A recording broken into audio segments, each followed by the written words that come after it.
कोल्हापूरच्या महापौर पदाच्या निवडणुकीत भाजपच्या रुपाराणी निकम यांची बहुमतानं निवड झाली आहे। त्याबद्दल निकम यांच्या माहेरी म्हणजेच पन्हाळा तालुक्यातील बहिरेवाडी इथं रुपाराणी निकम यांचा सत्कार करण्यात आला। ग्रामपंचायतीच्या वतीनं त्यांना मानपत्र देऊन सन्मानित करण्यात आलंय।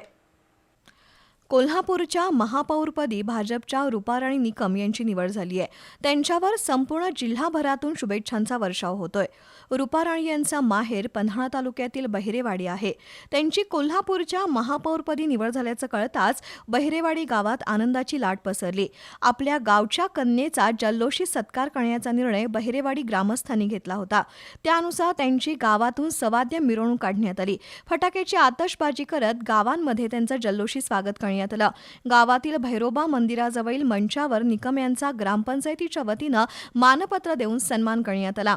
आमदार विनय कोरे, राज्य बँकेचे माजी उपाध्यक्ष बाळासाहेब जाधव, बहिरेवाडीच्या सरपंच प्रमिला जाधव, पंचायत समितीचे माजी उपसभापती रवींद्र जाधव, वारणा दूध संघाचे उपाध्यक्ष HR जाधव, विशाल जाधव, बाळासाहेब जाधव यांच्या प्रमुख उपस्थितीमध्ये निकम यांना गौरवण्यात आलंय। दरम्यान आपण एक विजन डोळ्यासमोर ठेवून कोल्हापूर शहराची निवडणूक लढवली होती।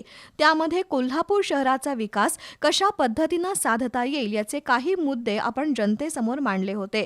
पूर परिस्थितीचं नियंत्रण करण्यासाठी उपलब्ध निधी तसंच विकास कामांसाठी उपलब्ध होणारा निधी यांचा समन्वय साधत शहराच्या पूर परिस्थिती नियंत्रणाबरोबरच कोल्हापूर शहराचा विकास करणं गरजेचं आहे आणि त्या दृष्टीनं आपण प्रयत्न करावेत असं आवाहन आमदार विनय कोरे यांनी केलं।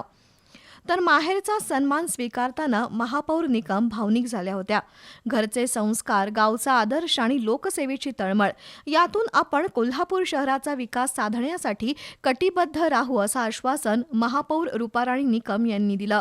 या समारंभाला उपसरपंच राजेंद्र जाधव, माजी उपसरपंच युवराज भोसले, ग्रामपंचायत सदस्य प्रदीप चव्हाण, सदस्य प्रकाश कांबळे, तानाजी जाधव सरनाईक, शशिकांत जाधव यांच्यासह बहिरेवाडी गावातील नागरिक आणि महिला उपस्थित होत्या।